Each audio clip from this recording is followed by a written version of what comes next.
अस्सलाम वालेकुम student, my name is Zakir Ahmed. Allama Iqbal open university का कोर्स कोड नंबर 387 के लेक्चर हमारे चल रहे हैं। अभी हमने शुरू किया हुआ है यूनिट 4, जिसका एक लेक्चर हम अपलोड कर चुके हैं स्टार्टिंग का। आज दूसरा, जहाँ से हमने स्टॉप किया था वहीं से शुरू करेंगे। पेज नंबर 81 से शुरू करेंगे, पेज एक्टिविटी नंबर 1।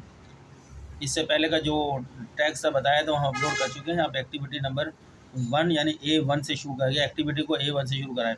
पहले पढ़ते हैं, मैं आपको उर्दू में बताता रहूँगा। Listen to the 5 dialogues, 5 dialogue, 5 मकालमे सुने। रिकॉर्डेड टैक्स 7, जो टैक्स 7 जो पीछे गुजरा है उसमें रिकॉर्डेड हैं 5 डायलॉग्स दिए गए हैं। ठीक है, अगेन एंड, दोबारा से पढ़ें उनको। एंड राइट दी क्वेश्चंस, और फिर सवालत लिखें। That people ask in column 1, जो कॉलम नंबर ये 1 है उसमें जो लोग पूछते हैं वो सवाल यहाँ लिखें। कॉलम नंबर 1, यहाँ इस शेड्यूल के 1 2 3 कॉलम दिए हैं। पहला कॉलम में क्वेश्चन लिखना है आपने, वो जो है डायलॉग नंबर 1 to 5 जो आपने पीछे पढ़े हैं। फिर दूसरे में उस क्वेश्चन का रीज़न लिखना है कि ये क्वेश्चन क्यों उठाया गया है, क्यों पूछा गया है। फिर उस क्वेश्चन का आंसर देना। ये 3 कॉलम बनाए हैं, जैसा 1 2 3 4। एक तो लिख दिया गया है, 4 कॉलम दिए हैं, 4 आप और लिखे हैं सेंटेंस। इन्होंने खुद कॉलम दिए हैं खाली ब्लैंक। एक हो जाएगा, 2 3 4, और एक ऑलरेडी लिख दिया इन्होंने जो ऊपर से 5 डायलॉग दिए गए हैं उन 5 डायलॉग से। ठीक है, यहाँ तक पढ़ लिया हमने। दोबारा पढ़ते हैं। Listen to the 5 dialogues, 5 dialogue जो ऊपर दिए गए हैं, रिकॉर्डेड किए गए हैं टैक्स 7 के अंदर, इससे पिछले लेक्चर के अंदर हैं वो। अगेन दोबारा पढ़ें। एंड राइट, और फिर लिखें the questions that people ask in column 1, जो इस कॉलम 1 में लोग पूछेंगे सवाल, वो लिखें यहाँ पे। Why they ask that question in question, उसका रीज़न लिखें, ब्रैकेट में रीज़न लिखा है। वो क्वेश्चन क्यों पूछा गया है, उसकी वजूहत क्या है, वजह बताएं। वो हमने यहाँ रीज़न में लिखना है, यहाँ सवाल पुट करेंगे, यहाँ उसकी वजह लिखेंगे। आगे बोलना है, ये कॉलम 2 के अंदर वजह लिखना है। एंड देयर आंसर और रेस्पॉन्सेस इन कॉलम 3, और फिर इस सवाल का आंसर या रेस्पॉन्सेस जो बोलते हैं वो यहाँ कॉलम नंबर 3 में लिखेंगे। ठीक है स्टूडेंट, आसानी से बताया जा रहा है। कॉलम 1 में क्वेश्चन रेज करिएगा, जो ऊपर डिस्कशन हुई है डायलॉग्स 1 to 5 के अंदर, उससे यहाँ क्वेश्चन लिखिएगा। फिर उस क्वेश्चन करने का यहाँ रीज़न, वजह लिखिएगा। फिर उस क्वेश्चन का आंसर यहाँ पे दिएगा तीसरे कॉलम में। ठीक है, for help you can refer to the back page. आप हेल्प के लिए अपने पुराने किताब के बैक पेज पे जा सकते हैं, पेज नंबर 79 पर। Where we have given you the function, जहाँ हमने उसका फंक्शन दिया है। यूज़ बताया गया है और रीज़न बताया गया है for asking the particular question. ख़ास क्वेश्चन आस्क करने का रीज़न भी बताया गया है। ये इसको आप रेफ़र के लिए पीछे जाएँ से। ठीक है, अब ये कॉलम बना लें आप अपनी कॉपी के अंदर। एक क्वेश्चन का कॉलम बनाएं जिस पर क्वेश्चन लिखेंगे, और एक बनाएं उस क्वेश्चन, वो क्वेश्चन करने का वजह क्या है वो लिखेंगे। फिर तीसरा कॉलम बनाएं, उस क्वेश्चन का जवाब लिखेंगे, आंसर लिखेंगे। ठीक है, इस तरह ये। तो ये आपका पहला है व्हाट्स। ये मीठा पर ज़्यादा किताब है आपकी, लेकिन ये है वर्ड्स, WHAT, फिर अपस्ट्रॉफी, फिर S। इसका मतलब व्हाट इज़। वर्ड पढ़ते हैं रवानी की से वर्ड्स, और उसको वैसे है वो व्हाट इज़ की शॉर्ट फॉर्म है वर्ड्स। वर्ड्स कुक, ये वर्ब है, सेकंड फॉर्म पास्ट टेंस में लिखी हुई है। कुक की पकाना जो होता है। Words cook for lunch today, मतलब आज लंच के लिए क्या पकाया है, आज लंच लिए। अब इसका इस सवाल करने का रीज़न लिखें, ये सवाल क्यों किस लिए किया गया है। तो रीज़न इन्होंने यहाँ बताया भी आपको, पहले बात के asking for information about something, किसी चीज़ के बारे में मालूमात पूछी है। इस सवाल के ज़रिए से किसी चीज़ यानी लंच के बारे में मालूमात पूछी है। ठीक है, फिर उसका सवाल का जवाब जो है वो जवाब लिख दिया। आई हैव कुक दाल चावल एंड आलू की सब्ज़ी टुडे। ठीक है, मैंने आज दाल चावल और आलू की सब्ज़ी पकाई है। ये तो एक मैंने पढ़ के बता दिया। इस तरह आपने 4 और बनाने हैं। डायलॉग नंबर जो 5 दिए हैं पीछे 79 पेज पे, उन डायलॉग से यहाँ सवाल करेंगे, या उसकी रीज़न लिखेंगे, सवाल क्यों किया गया है, या उसका आंसर लिखेंगे। चले मैं 1 2 अपने पास से बना देता हूँ। चलें, नंबर 2, क्वेश्चन, यहाँ पे क्वेश्चन लिख रहे हैं नंबर कॉलम नंबर 1 के अंदर question, what's the latest secret score, what's the latest score, क्या ताज़ा तरीन स्कोर है। आपने शाहिद अफरीदी का हवाले से उसमें पढ़ा था डायलॉग के अंदर स्कोर के बारे में, तो सवाल था वहाँ पे, वहाँ से देख लीजिए सवाल, व्हाट्स द लेटेस्ट स्कोर, यानी क्रिकेट में जो स्कोर बनता है उसकी बात हो रही है, व्हाट्स द लेटेस्ट स्कोर और क्वेश्चन मार्क लगा देंगे आप, ठीक है। फिर आगे सवाल उसी में वही सवाल भी है, how many runs has Shahid Afridi made, how many runs has Shahid Afridi made. तो सवाल का तर्जुमा इस तरह है, क्या ताज़ा तरीन स्कोर है, पहला क्वेश्चन। दूसरा क्वेश्चन इसमें आगे इसी में पूछा है, शाहिद अफरीदी ने कितना रन्स बनाए हैं, यानी जो आप स्कोर बताएंगे उसमें बताया था 150 का, और फिर उस 150 में शाहिद अफरीदी का 80 रन बनाए थे। अगर आपने पीछे इसको मेरे पिछले लेक्चर को सुना है, 5 डायलॉग उसमें सुने हैं तो यहाँ क्वेश्चन लिख देंगे। अब उसका रीज़न लिखेंगे इस लाइन के अंदर कि ये क्वेश्चन क्यों गया है, asking for information about score, इसमें जो क्वेश्चन किया गया है स्कोर के बारे में इन्फॉर्मेशन लेनी है, मालूम हासिल करनी है, इसलिए क्वेश्चन उठाया गया है। उसका आंसर ये है, जो आंसर दिया गया था उसी में आपको मौजूद है, ये डायलॉग 5 के अंदर ही मौजूद है, 1 to 5 के अंदर। इट इज़ 150 नॉट आउट, ये आंसर लिखा हुआ है वहाँ पे, और अपस्ट्रॉफी लगा दी गई है, अपस्ट्रॉफी नहीं है, मार्क ऑफ एक्सक्लेमेशन, एक लकीर होती है नीचे नुक्ता होता है, मार्क ऑफ एक्सक्लेमेशन, इस्तजाबिया निशान, मार्क ऑफ इस्तजाबिया जो होता है, ठीक है। इट इज़ 150 नॉट आउट, फिर मार्क ऑफ एक्सक्लेमेशन लगाएंगे। आगे आफरीदी का स्कोर बता रहे हैं, आफरीदी हैज़ स्कोर 80 रन्स, और उसमें 150 तो टोटल स्कोर है, उसमें आफरीदी का 80 रन्स हैं 150 में। चलिए दूसरा क्वेश्चन बना दिया। इसी तरीके से आप तीसरा क्वेश्चन बनाएं, आप प्रैक्टिस तो आपको लिए करने के लिए कहा है, लेकिन मैं चलो सॉल्व कर देता हूँ। तीसरा क्वेश्चन हम वहीं से ले रहे हैं डायलॉग से, why is the doctor so late, doctor इतनी ताख़िर से क्यों आ रहा है, डॉक्टर इतनी देर से क्यों आ रहा है। तो वजह क्या है इस सवाल उठाने की, his caught off in traffic, वो ट्रैफिक में फंस गए हैं, ये वजह है देर से आने की, ठीक है। He will be here, answer देंगे he will be here in 10 minutes, वो यहाँ पर 10 मिनट्स के अंदर आ जाएंगे, ठीक। फिर नेक्स्ट क्वेश्चन बना लेते हैं, 2 हमने बना दिए, तीसरे बनाते हैं, फोर्थ, एक तो उन्होंने बना के दिया, 2 हमने बना दिए, फोर्थ बनाते हैं। Where can I buy a good dictionary, मैं अच्छी डिक्शनरी कहाँ से ख़रीद सकता हूँ, ये डायलॉग के अंदर है, स्टूडेंट ने सवाल किया है मैडम से। तो आस्किंग फॉर अ प्लेस, यानी उस शॉप की जगह के बारे में पूछ रहा है कि मैं कहाँ से ख़रीदूँ, इसके अंदर जगह पूछी गई है, रीज़न में लिखेंगे जगह पूछी गई है, ठीक है ना, आस्किंग फॉर अ प्लेस ये लिख देंगे। फिर यहाँ आंसर दे देंगे उसका, जो मैडम ने आंसर दिया था, you go to any good book store and you will get one, आप किसी अच्छी बुक स्टोर में जाएं, वहाँ से आपको मिल जाएगी, ये आंसर दिया था। लास्ट 5वां, when will the flight to Gilgit going to take off, Gilgit की परवाज़ कब उड़ेगी, गिलगित की परवाज़ कब उड़ेगी, ये क्वेश्चन लिख दिया हमने। ये क्यों किया गया सवाल, आस्किंग फॉर टाइम, टाइम पूछने के लिए ये क्वेश्चन किया गया है, वक्त पर पूछा जा रहा है इसके अंदर, ठीक है, रीज़न है।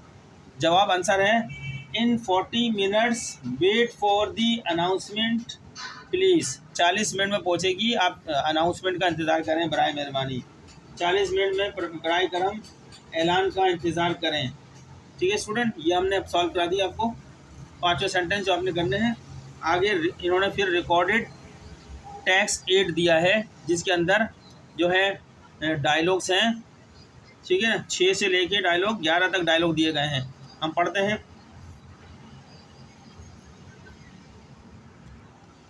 रिकॉर्डेड टेक्स्ट 8 देखते हैं, इसके अंदर कह रहे हैं ये, इसके अंदर कह रहे हैं WH questions are not the only questions, ठीक है, पढ़ देना पहले फिर उत्तर से कहता हूँ। That we ask if we need some information full stop, there are many different ways of asking questions to get information full stop, let us listen to some more dialogues in which different people are asking questions to get different kinds of information, full stop. Listen to the dialogues carefully and then do the activities that follow. ये मैंने बीच में interrupt नहीं किया, translation नहीं करी, आपको dialogue पूरा पढ़ दिया है। अब इसका एक रवानगी से ट्रांसलेशन पढ़ देता हूँ मैं यहाँ से। WH सवालात सिर्फ वो सवालात नहीं हैं जो हम पूछते हैं। अगर हमें कुछ मालूमात की ज़रूरत हो, मालूमात हासिल करने के लिए सवाल पूछने के बहुत से मुख्तलिफ तरीके हैं। आइए कुछ मज़ीद मकालमे यानी डायलॉग सुने जिनमें मुख्तलिफ लोग मुख्तलिफ किस्म की मालूमात हासिल करने के लिए सवाल पूछ रहे हैं। मकालमों या डायलॉग को एहतियात से सुने और फिर इनके बाद की सरगर्मियाँ यानी एक्टिविटीज़ करें। ठीक है, ये मतलब बता दिया है इसके अंदर जो मैंने पढ़ के सुनाया था इंग्लिश में, अब उर्दू में। अब डायलॉग नंबर 6 से शुरू करते हैं। डायलॉग 6 पढ़ते हैं। मैन नंबर 1, आदमी नंबर 1, excuse me full stop, can you tell me the time please question mark. कह रहे हैं माजरत या माफ़ी चाहता हूँ या माजरत, ठीक है ना, जो भी आप बेहतर समझें तर्जुमे में। क्या आप मुझे वक्त बता सकते हैं। Excuse me can you tell me the time please, बराए मेहरबानी क्या आप मुझे वक्त बता सकते हैं, बराए मेहरबानी क्या आप मुझे वक्त बता सकते हैं। ये मैन नंबर 1 ने पूछा है, ये सवाल है, क्वेश्चन मार्क लगा हुआ सवाल है। मैन 2 इसका जवाब दे रहा है सवाल का। यस, जी, ऑफ कोर्स, कॉमे के बाद ऑफ कोर्स, ज़रूर, ऑफ कोर्स माने ज़रूर, ऑफ कोर्स को श्योर भी बोलते हैं, ठीक है, ज़रूर, जी ज़रूर, फुल स्टॉप।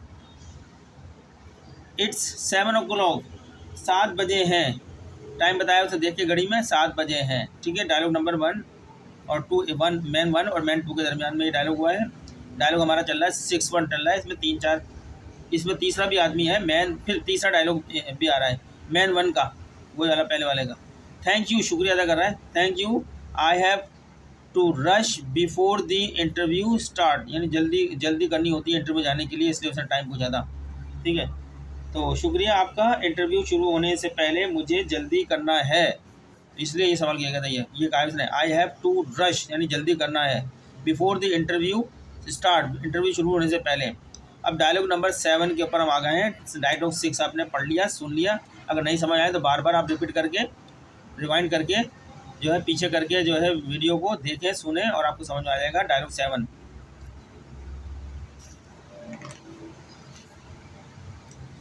में वोमेन औरत है यहाँ पे। एक्सक्यूज़ मी, माजरत चाहती हूँ, यानी माजरत चाहती हूँ। जब बातचीत करते हैं तो बोलने से पहले कुछ माजरत कर लेते हैं, एक्सक्यूज़ मी, क्योंकि हो सकता है उसका कोई इंपॉर्टेंट काम हो, हमारी वजह से डिस्टर्ब हो जाए, इसलिए पहले से माजरत करते हैं। Excuse me full stop, is there a bank near here, मुझे माफ़ कीजिए क्या यहाँ करीब कोई बैंक है। एक्सक्यूज़, मुझे माफ़ कीजिए क्या यहाँ कोई करीब बैंक है। ये जो हेल्पिंग वर्ड जो आपके हैं उनसे क्वेश्चन किया गया है, कंफर्मेशन करने के लिए क्वेश्चन होते हैं ये हेल्पिंग वर्ड, कि is there a bank near here, क्या यहाँ कोई करीब बैंक है, ठीक है। तो अब मैन आदमी जो है जवाब देगा इसका, यस, जी, there is a bank opposite to the United Bakery, यहाँ एक बैंक है जो यूनाइटेड बेकरी के बिल्कुल जस्ट अपोजिट है, यानी उसके सामने है, यूनाइटेड बेकरी के सामने है, ठीक है। नेक्स्ट आगे बढ़ते हैं, नेक्स्ट पेज पे, पेज 82 के ऊपर चलते हैं। डायलॉग 7 चल रहा है हमारा डायलॉग, ठीक है, उसमें आगे चलाना है उसको पीछे। हमने 2 डायलॉग पढ़ लिए, अब ये पेज नंबर 82 आ गया है। 82 के ऊपर हम पढ़ते हैं डायलॉग।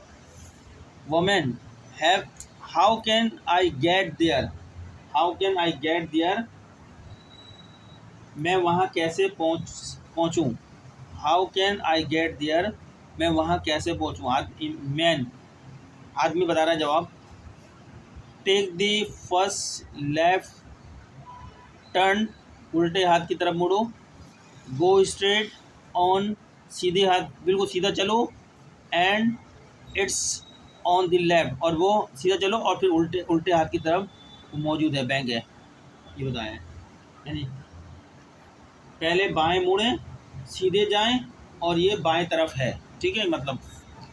फिर वुमेन कहती है थैंक यू, आपका शुक्रिया। Where can I get a taxi to take me there, शुक्रिया, मुझे वहाँ ले जाने के लिए टैक्सी कहाँ से मिल सकती है। मैन जवाब देता है आदमी, well comma there is one park right here, park होता है जहाँ पे टैक्सियाँ खड़ी होती हैं ना, वो पार्क होती है, राइट हेयर। वो कह रहा है कि ठीक है, यहाँ ही, राइट माने यहीं, राइट हेयर का मतलब है यहीं, यहाँ ही एक पार्क है, यानी जहाँ पे टैक्सी खड़ी होती है वो पार्क होता है। अब डायलॉग 8 की तरफ चल रहे हैं। डायलॉग 8, चलिए डायलॉग 8 क्या कर रहा है, रिसेप्शनिस्ट और मैन, होटल के अंदर बात हो रही है, रिसेप्शनिस्ट और मैन के अंदर। Receptionist, good evening sir, receptionist कहती है गुड इवनिंग सर, अच्छी शाम हो सर, सर माने जनाब भी होता है। मैन जवाब दे रहा है उसके रिसेप्शनिस्ट के गुड इवनिंग है, वो भी जवाब देगा गुड इवनिंग, मैडम भी कह सकता है ma'am, full stop. I would like a room for the night, अपना फिर बताता है कि मैं क्यों आया हूँ, तो इसका जवाब में ये कहता है अच्छी शाम हो, ये भी कहता है मुझे रात के लिए एक कमरा चाहिए। अब अपना मकसद पूछ रहा है कि I would like a room for the night, यानी दूसरे रात यहाँ पे अपनी फैमिली के साथ स्टे करनी है, इसलिए कमरा मांग रहा है। Receptionist, would you like a single room और अ डबल रूम, रिसेप्शनिस्ट पूछती है क्या आप सिंगल रूम चाहते हैं या डबल रूम। मैन कहता है आदमी अ double room, a double room please comma full stop, I have my family with me, मेरे साथ मेरी फैमिली है। How much is the room rent, कहता है बराए करम डबल रूम मेरे साथ मेरी फैमिली है, कहिए कमरे का किराया कितना है, सवाल करता है। रिसेप्शन जवाब देती है it's 3000 rupees for a double room, it's 3000 rupees for a double room, ठीक है, डबल रूम के लिए 3000 रुपये हैं पर नाइट के, पर नाइट बोलो या पर डे बोलो। मैन कहता है दैट्स फाइन, इन्होंने पर लिखा नहीं है लेकिन वहाँ पर की बात हो गई है, रूम की बात हो गई, फॉर दी नाइट एक आगे नाइट के लिए बात हो गई, इसका मतलब एक ही नाइट का।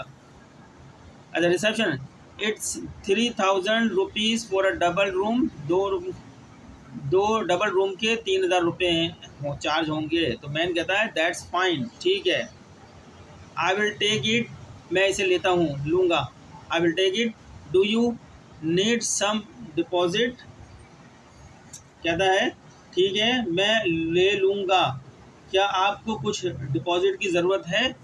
रिसेप्शनिस्ट कहती है यहाँ पे वेल यस सर, जी जनाब, you can pay half the amount now, अभी इस वक्त आप आधा अमाउंट यानी कमरे का जो होता है वो दे सकते हैं, यानी 1500 रुपये, 3000 रुपये का कमरा है एक दिन का, तो 15 रुपये दे सकते हैं।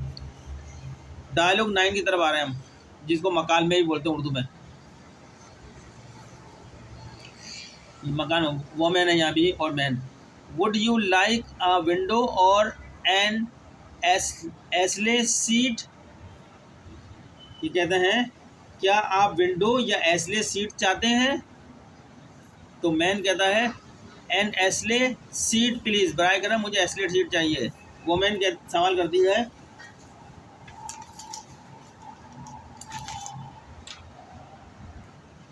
नेक्स्ट डायलॉग है वोमेन का, do you have any baggage, क्या आपके पास कोई सामान है, बैगेज सामान होता है, do you have any baggage, क्या आपके पास कोई सामान है।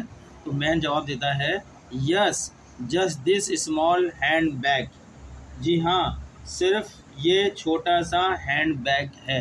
वोमेन फिर सवाल करती है हेयर इज़ यूर, फिर कहती है here is your boarding pass, full stop, have a nice flight. Women कहती है here is your boarding pass, have a nice flight, full stop, ये आपका बोर्डिंग पास है, अच्छी परवाज़ करें। मैन कहता है थैंक यू, पास लेने के बाद थैंक यू, फुल स्टॉप। अब डायलॉग नंबर 10 की तरफ आ रहे हैं हम। डायलॉग 10 के अंदर है man number 1, can I see the menu please. Hotel में बैठे हैं, रेस्टोरेंट के अंदर, मेन्यू बोल रहे हैं, क्या मैं वहाँ पे बता रहे हैं इसके अंदर, क्या मैं मेनू देख सकता हूँ प्लीज़ बराए करम।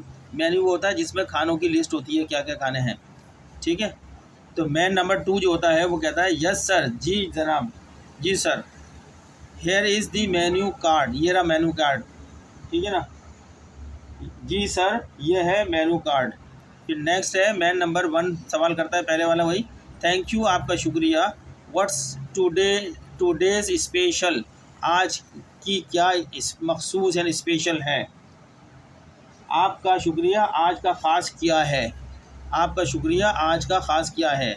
मैन 2 कहता है tandoori chicken and garlic naan, tandoori chicken यह ख़ास है आज का, तंदूरी चिकन एंड गार्लिक, लहसन को बोलते हैं गार्लिक नान, ठीक है, तंदूरी चिकन और गार्लिक नान।